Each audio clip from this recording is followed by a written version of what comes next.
السلام عليكم ورحمة الله وبركاته. الثقافة. واجه الإمام علي عليه السلام تحديات ثقافية خلال تحمله لأعباء المسؤولية لإدارة الدولة، منها تحديات تتعلق بالبيئة الثقافية التي كانت تسود في المجتمع، ومنها تحديات تتعلق بجوانب أخرى. وسوف نحاول أن نستعرض على عجالة بعض هذه التحديات والآليات التي اعتمدها الإمام في المعالجة بما يتلائم وواقع العصر الذي يعيش فيه. على سبيل المثال ثقافة القبيلة، والتي كانت راسخة بشكل كبير في المجتمع، وقد واجهها رسول الله صلى الله عليه وآله. وهنا نحتاج أن نوضح أمر بسيط: هل ثقافة القبيلة كلها سلبية وسعى الرسول إلى إلغاء وجودها بشكل تام؟ ما تؤكده النصوص ولا يختلف حوله أحد هو التأكيد على صلة الرحم في الإسلام والتواصل والاهتمام.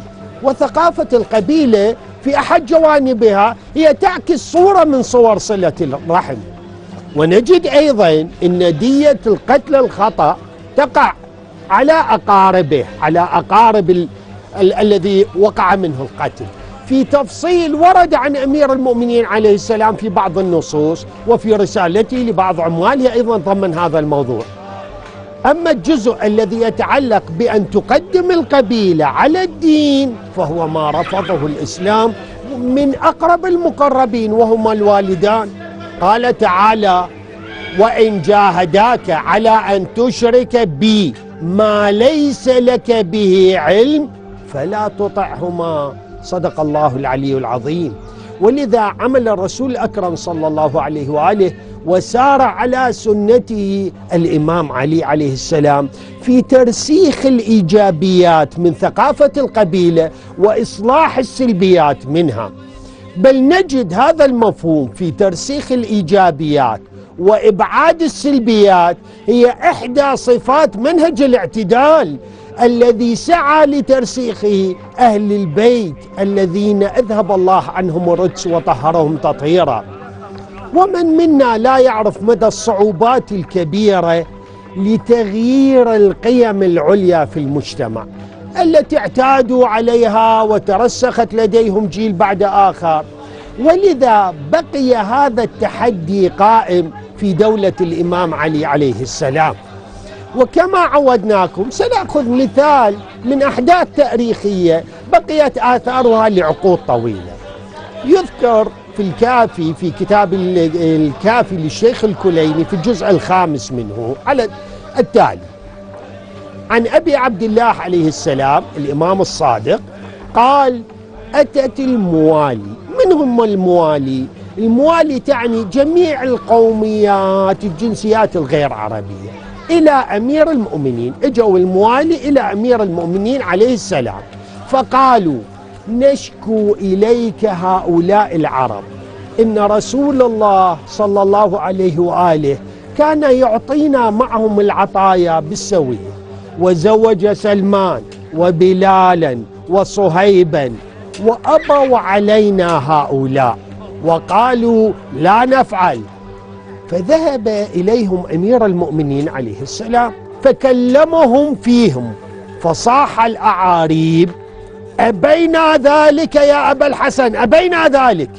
فخرج وهو معصب يجر ردائه وهو يقول: يا معشر الموالي، إن هؤلاء قد صيروكم بمنزلة اليهود والنصارى، يتزوجون إليكم ولا يزوجونكم، ولا يعطونكم مثل ما يأخذون، فاتجروا أي مارسوا التجارة، بارك الله لكم، فإني قد سمعت رسول الله صلى الله عليه وآله يقول: الرزق 10 أجزاء، 9 أجزاء في التجارة وواحدة في غيرها.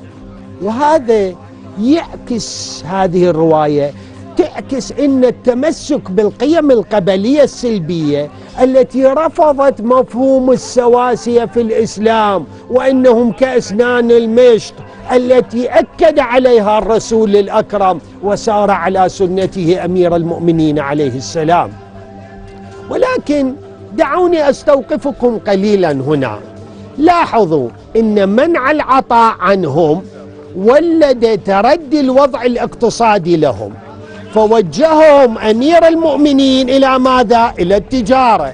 وهذا الأمر أدى في العقود بل القرون اللاحقة إن أسواق المسلمين في دولهم كان من يصطلح عليهم بالموالي لهم الحظوة والتأثير الأكبر فيها، ولا زال بعضهم إلى اليوم وتعود أصولهم إلى الموالي في العديد من الدول الإسلامية.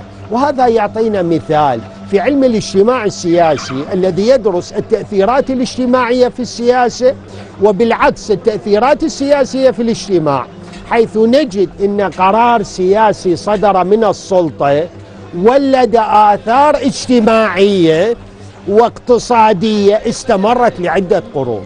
وسنكتفي بهذا المثال عن التحدي في الثقافة القبلية لننتقل منه إلى تحدي آخر وهو الثقافة الدخيلة. ما هو مؤكد إن أتباع الديانات على اختلافها من اليهود والنصارى والصابئة كانوا يمارسون طقوسهم بحرية كاملة، ومع توجه المسلمين نحو الفتوحات توفرت فرص أكبر للعمل في اتجاهين.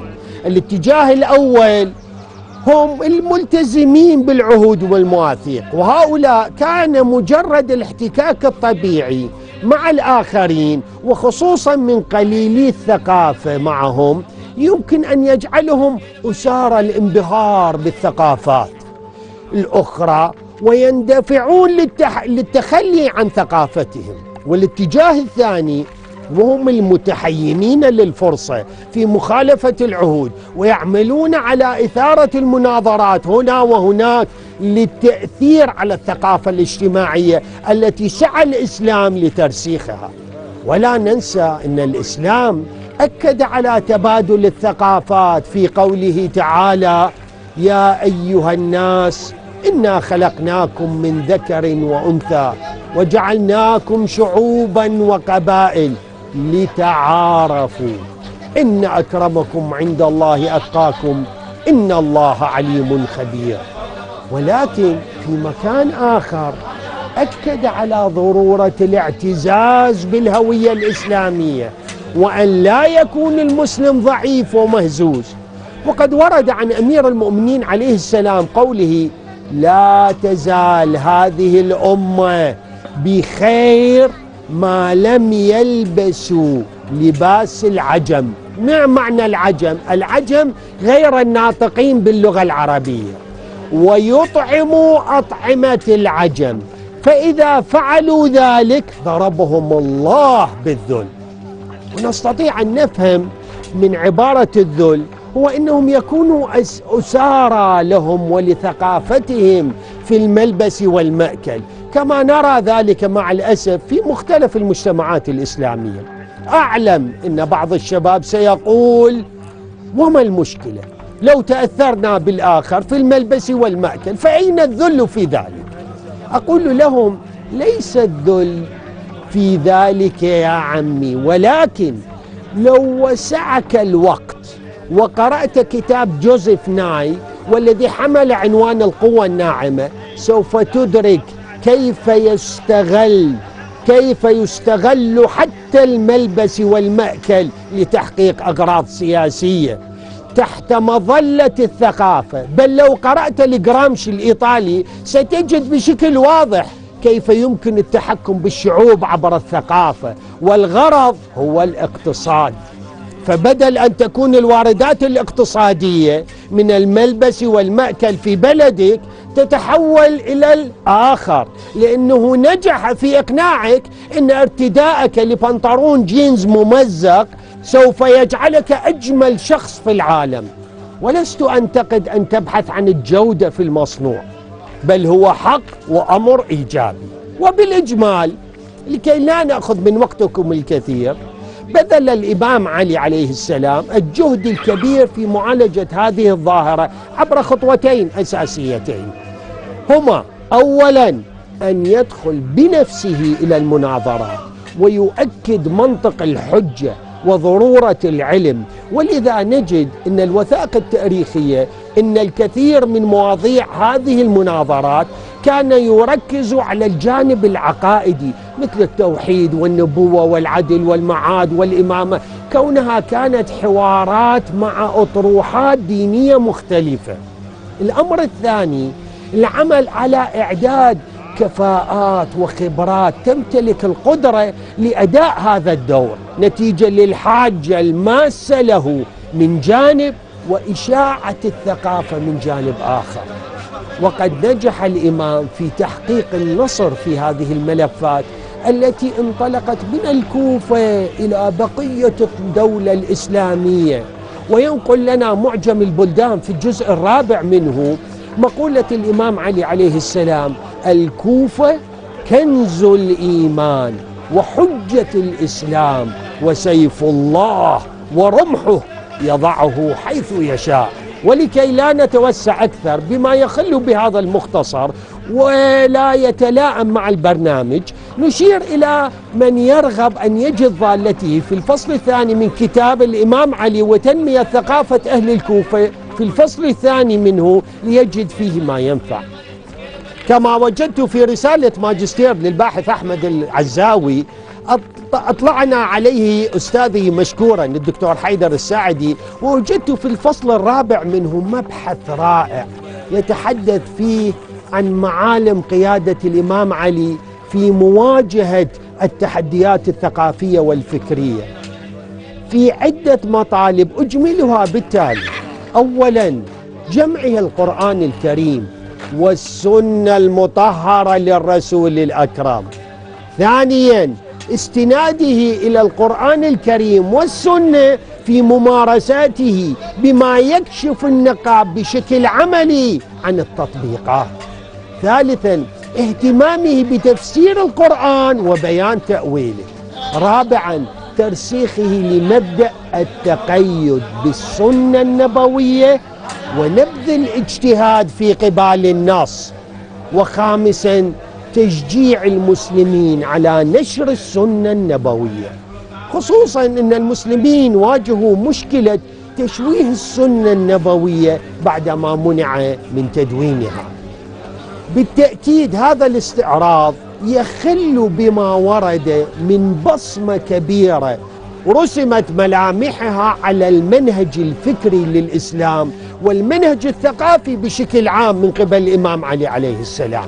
بالتأكيد هذا الاستعراض المتواضع يخل بما ورد من بصمة كبيرة رسمت ملامحها على المنهج الفكري للإسلام والمنهج الثقافي بشكل عام من قبل الإمام علي عليه السلام، ولكن تحت قاعدة ما لا يدرك كله لا يترك جله. قدمنا لكم هذه النبذة المتواضعة متمنين أنكم استفدتم واستمتعتم فيها كما استفدنا واستمتعنا باللقاء بكم، والحمد لله رب العالمين، والسلام عليكم ورحمة الله.